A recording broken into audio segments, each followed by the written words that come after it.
Hello दोस्तों, बहुत बहुत स्वागत है आपका अपने यूट्यूब चैनल में। और आज हमारे विज्ञान की पहली क्लास है और जिसमें आज हम आपको भौतिक विज्ञान यानी फिजिक्स के टॉपिक्स जो हैं वो पहला ही टॉपिक पढ़ाएंगे। तो उससे पहले हम आपको जो है थोड़ा सिलेबस के बारे में बता देते हैं। विज्ञान का जो सिलेबस है आपका सुपर टेट का, तो सिलेबस जो है वो आपको जो लिखा मिला होगा वो कंबाइंड मिला होगा, मतलब एक साथ सब लिखा हुआ होगा। तो मैं आपको सब्जेक्ट वाइज बता दे रहा हूँ इसमें कि सिलेबस आपका फिजिक्स में कितना है, केमिस्ट्री का कितना है और बायोलॉजी से कितना है या ईवीएस का क्या है। तो इसमें आपका जो है सबसे पहले हम देखते हैं भौतिक विज्ञान की।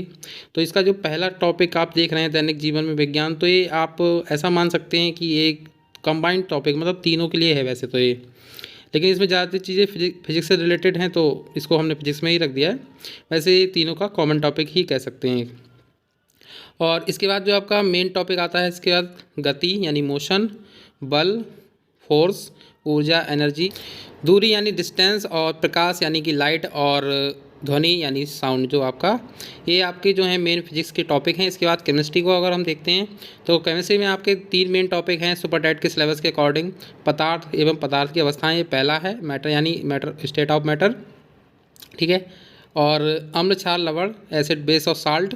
इसके बाद धातु और धातु, ये आपके हैं केमिस्ट्री के टॉपिक हैं मेन। इसमें और भी अंदर देखिए ये मेन टॉपिक है, इनके अंदर भी काफ़ी मटेरियल है पढ़ने को, ऐसा नहीं इतना ही है केवल। इसके बाद जीव विज्ञान में आते हैं, अगर बायोलॉजी को देखते हैं तो बायोलॉजी में सबसे पहला टॉपिक जो आपको है जीवों की दुनिया यानी कि एनिमल किंगडम आपको पढ़ना है इसमें। और मानव शरीर के बारे में, ह्यूमन बॉडी के बारे में पढ़ना है। स्वास्थ्य यानी हेल्थ के बारे में, स्वच्छता एवं पोषण, इसके बारे में आपको पूरा पढ़ना है। तो ये आपका मेन जो है मेन टॉपिक है। इसके अंदर जो है आपको बहुत कुछ है। मानव शरीर में आपके सभी प्रकार के तंत्र हैं, पाचन तंत्र, श्वसन तंत्र, परिसंचरण तंत्र, ये सब जो है आपको। इसके बाद जो आपका है पर्यावरण और प्राकृतिक संसाधन, ये आपका जो है ईवीएस से रिलेटेड है। ये भी जो आपका बायोलॉजी के अंतर्गत ही आता है वैसे तो, लेकिन हम इसको ईवीएस में अलग से काउंट करेंगे। तो ये आपका जो हो गया ईवीएस का टॉपिक है पर्यावरण एवं प्राकृतिक संसाधन यानी कि एनवायरनमेंट एंड नेचुरल रिसोर्सेज। तो अब हम फिजिक्स से स्टार्ट करते हैं सबसे पहले हम, ठीक है। तो इसमें हम देखेंगे पहला टॉपिक अपना दैनिक जीवन में विज्ञान, ये आपका फर्स्ट टॉपिक है। तो अभी हम जो पहला टॉपिक है हम आपको इस तरह स्क्रीन रिकॉर्डर से पढ़ा दे रहे हैं और नेक्स्ट जो आपका क्लास हम स्टार्ट करेंगे तो आई एम श्योर कोशिश रहेगी कि बोर्ड पर ही मैं आपको पढ़ाऊँ, ठीक है। बहुत सी चीज़ें ऐसी हैं जो मैं आपको बोर्ड पर ही समझाऊंगा, ऐसा ज़रूरी नहीं हर चीज़ स्क्रीन रिकॉर्डर से ही पढ़ाऊंगा। कुछ टॉपिक ऐसे हैं कि जो थ्योरेटिकल हैं तो मैंने सोचा कि इसमें थ्योरी बहुत है तो आपको स्क्रीन रिकॉर्डर से इसे करा दे रहा हूँ।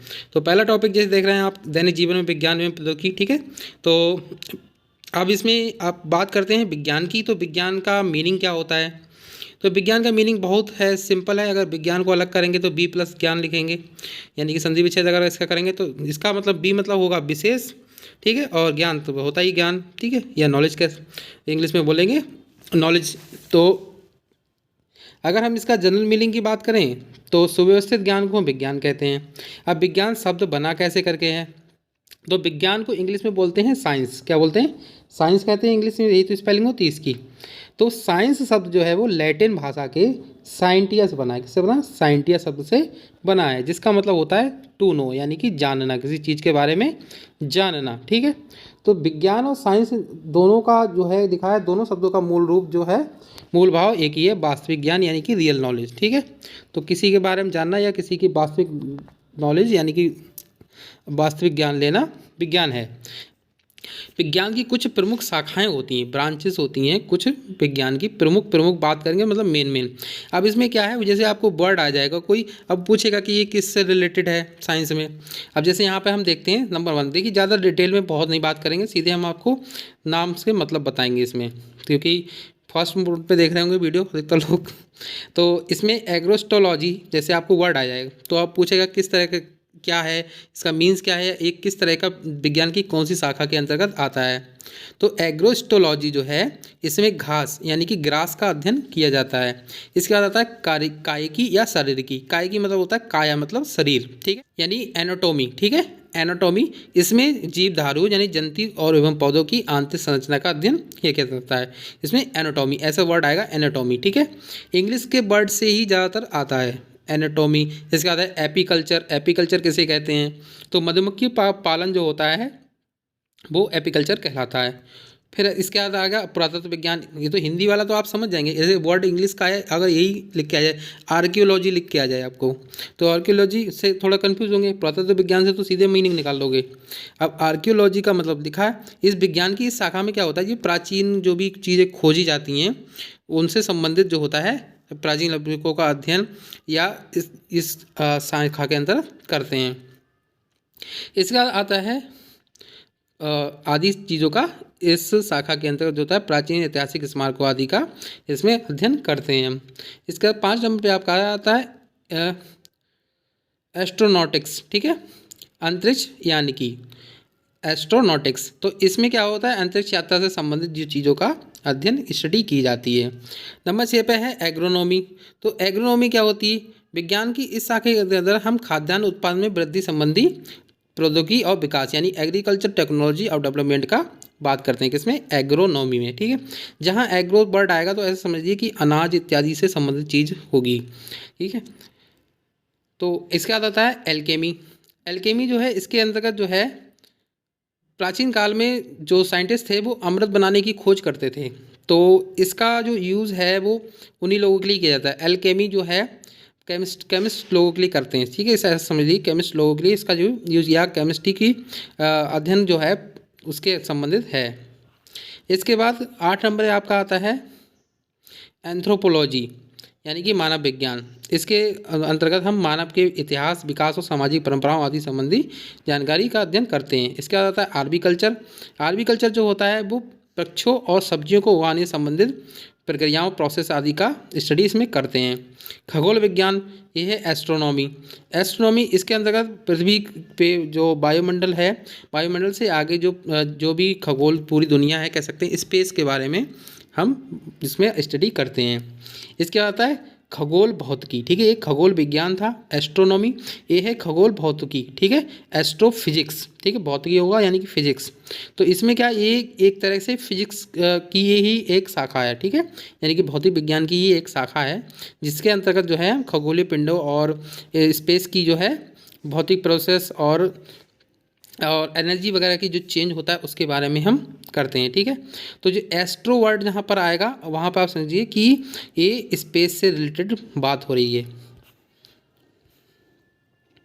इसके बाद नेक्स्ट है जीवाणु विज्ञान यानी बैक्टीरियोलॉजी। तो बैक्टीरियोलॉजी में क्या होता है, जीवाणुओं से संबंधित उनकी संरचना और उनसे उत्पन्न रोगों आदि और उनके निदान से आदि का स्टडी, मतलब जो जीवाणु यानी बैक्टीरिया से जो रोग उत्पन्न होते हैं उनका इलाज और उनकी स्ट्रक्चर वगैरह का अध्ययन किया जाता है। इसके बाद आता है बायोमेट्री। इसमें जीव मिति ये विज्ञान है जिसमें जीव विज्ञान यानी बायोलॉजी के गणित और सांख्यिकी, ठीक है, मैथ और स्टैटिक्स के जो है टेक्नोलॉजी का जिसमें स्टडी करते हैं। बायोनॉमिक्स में क्या होता है, इसमें जीवधारियों उनके वातावरण संबंधी अध्ययन किया जाता है। जीवधारियों का उनके वातावरण के साथ जो स्टडी है यानी कि जिस इन्वायरमेंट में कोई भी जीवधारी यानी कोई भी लिविंग थिंग रहती है तो उसकी एटमॉस्फेयर की स्टडी करते हैं। इसके बाद जैव भौतिकी यानी बायोफिजिक्स क्या होती है, तो अब देखिए इसमें जैव भौतिकी दो यानी कि बायो और फिजिक्स, तो बायोलॉजी और फिजिक्स दोनों एक साथ आ गया इसमें। तो इसमें क्या होता है, जीव विज्ञान के भौतिक पहलुओं यानी कि बायोलॉजी में जो भी फिजिक्स से रिलेटेड चीज़ें हैं, ठीक है, बायोलॉजी के अंतर्गत जो भी फिजिक्स से रिलेटेड चीज़ें होती हैं, तथ्य हैं, उनका अध्ययन इसमें किया जाता है।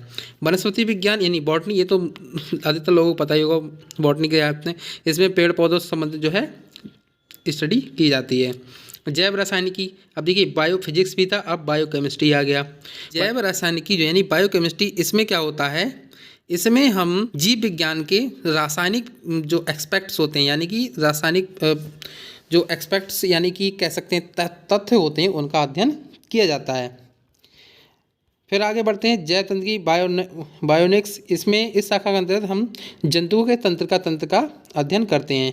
बायोनॉमी, इसमें जीवन के नियमों यानी लॉस ऑफ लाइफ का अध्ययन किया जाता है। जीव विज्ञान आपको पता ही होगा, इसमें तो पौधों एवं जंतुओं का जीव विज्ञान पूरी कंप्लीट होती है जिसमें पौधों और जंतुओं दोनों का अध्ययन एक साथ करते हैं, ठीक है, जीव विज्ञान मतलब बायोलॉजी। अब हम देखते हैं अपना कि दैनिक जीवन में विज्ञान हमारे जीवन में किस प्रकार से उपयोगी है। तो संचार क्षेत्र में देखते हैं यानी कि कम्युनिकेशन में, तो कम्युनिकेशन में आप देखते हैं बहुत ज़्यादा अब तो इंटरनेट आ गया है, ठीक है। किसी टाइम जो था तार से भेजा जाता था, तो काफ़ी इसमें प्रोसेस हो चुकी, बहुत आगे बढ़ चुके। मॉडर्नाइजेशन जो है वो विज्ञान की बदौलत ही संभव हो पाया संचार क्षेत्र में।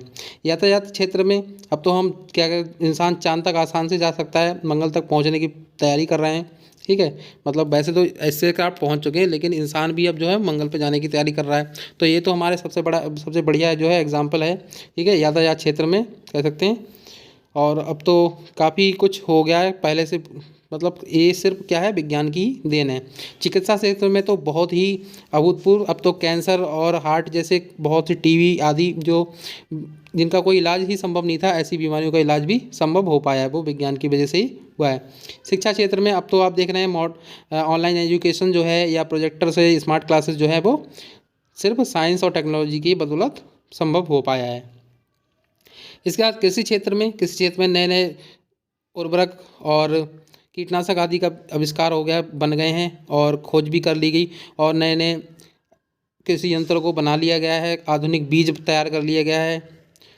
इसके बाद मनोरंजन क्षेत्र में काफ़ी अब तो इंटरनेट और टीवी आदि इनका जो है काफ़ी विकास हो चुका है। इसके बाद हमारे डेली लाइफ में क्या है, ये हमारा मेन टॉपिक था दैनिक जीवन में। तो डेली लाइफ में आप देख सकते हैं कि आप जो भी चीज़ें अब यूज़ करते थे पहले, ठीक है, वो काफ़ी कुछ बदल चुका है। खाना पहले हमारा जो था चूल्हे पे बनता, अब तो लोग इंडक्शन यूज़ करने लगे हैं।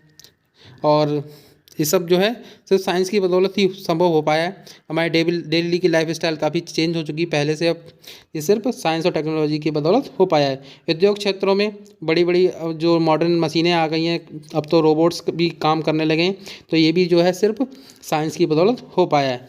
परमाणु शक्ति क्षेत्र में एटॉमिक क्षेत्र अब जो है काफ़ी आधुनिक जो है परमाणु बिजली घर बनाए जा चुके हैं, और परमाणु बम इत्यादि देख रहे हैं आप, हर कंट्री अपना अपना हाई रेंज का बनाता चला जा रहा है। तो ये भी सब क्या है, साइंस और टेक्नोलॉजी की बदौलत हो चुका है। भवन निर्माण और वास्तुकला, बड़ी बड़ी बिल्डिंगें, ऊंची बिल्डिंगें जो हैं वो सिर्फ इसी वजह से संभव हो पाई है, साइंस की वजह से। अन्य क्षेत्रों में जैसे बिजली आदि के क्षेत्रों में भी इसका उपयोग होने लगा है। अब हम फिजिक्स में ना कुछ इम्पॉर्टेंट चीज़ देख लेते हैं जो आपको आगे मिलने वाले हैं। ये साइन होते हैं कुछ, ठीक है, ये ग्रीक वर्ड्स हैं, ये आपको नेक्स्ट जब फिजिक्स में आप पढ़ेंगे तो इनका जो है नाम आपको पता होना चाहिए एक्चुअल में। जैसे आप यहाँ पर देख रहे हैं, अगर हम स्टार्ट करें इधर साइड से, तो इस साइड से स्टार्ट करते हैं, तो आप यहाँ पर देख रहे होंगे कि ये कुछ निशान बने हुए हैं, कुछ आपके जाने पहचाने भी होंगे इनमें से, और कुछ ऐसे होंगे जिनको आप जानते ही नहीं, बिल्कुल भी नाम भी नहीं पता होगा उनका। तो क्या है कि इनको पढ़ना ज़रूरी, इनके नाम एक्चुअल में आपको पता होना चाहिए। अब कोरोना वायरस के जो आप म्यूटेंट देख रहे हैं वो भी इन्हीं के नाम पे आए गए हैं। तो स्टार्ट करते हैं हम इस साइड से, जिधर से आपका अल्फ़ा दिख रहा है, ठीक है। तो जो पहला जो आपको दिख रहा है ये वाला, ये थोड़ा सा जूम करके मैं आपको दिखा देता हूँ। तो देख रहे हैं आप यहाँ पे अल्फ़ा है पहला, ठीक है, अल्फ़ा इस तरह का होता है। ये होता है आपका गामा, ठीक है, ये आपका होता है एप्सिलॉन, ठीक है, और इसको बोलते हैं जो एन जैसा दिख रहा है इसको बोलते हैं ईटा। क्या बोलते हैं? ईटा, ठीक है।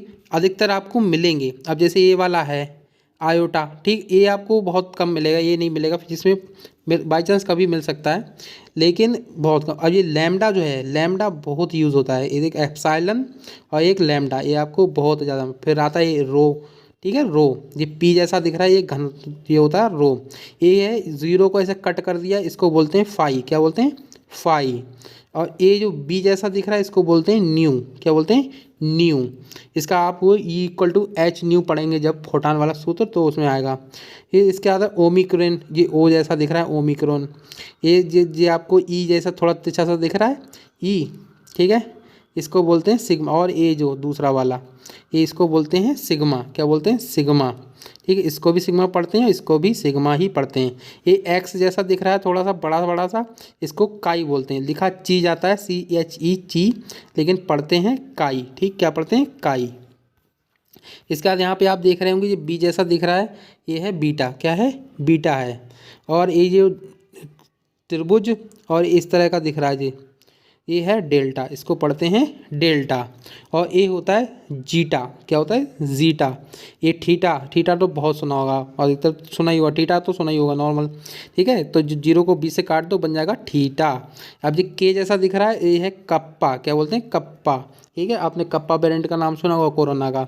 ये म्यू, म्यू अभी नया वेरिएंट आया है कोरोना का, ठीक है। तो ये इन्हीं के नाम पर इसके जो नामकरण कोरोना के करे जा रहे हैं। ये है टी, ये टी को तिरछा थोड़ा करके बना देते हैं, ये हो जाता है टी। ठीक है, टी जैसा दिख रहा है, इसको बोलते हैं टाउ। क्या बोलते हैं? टाउ। टाउ नहीं, टाउ। ठीक है, टाउ बोलते हैं।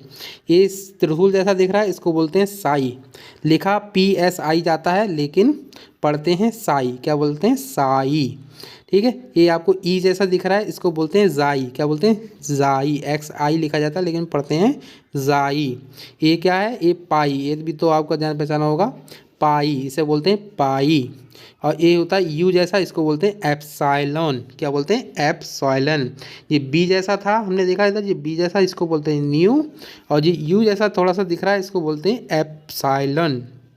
ये डब्लू जैसा दिख रहा है, इसको बोलते हैं ओमेगा। क्या बोलते हैं? ओमेगा। तो इन्हें आप ध्यान रखिए, आपको नेक्स्ट आपकी क्लासेस में यूज होंगे। ठीक है, स्क्रीनशॉट लेना है तो आप ले सकते हैं बिल्कुल। और वीडियो अच्छा लगा हो तो लाइक ज़रूर करें और हमारे यूट्यूब चैनल को सब्सक्राइब जरूर करें अगर पहली बार आए हैं तो। Thank you so much, video देखा हो यहाँ तक। जल्दी मिलते हैं नेक्स्ट क्लास में।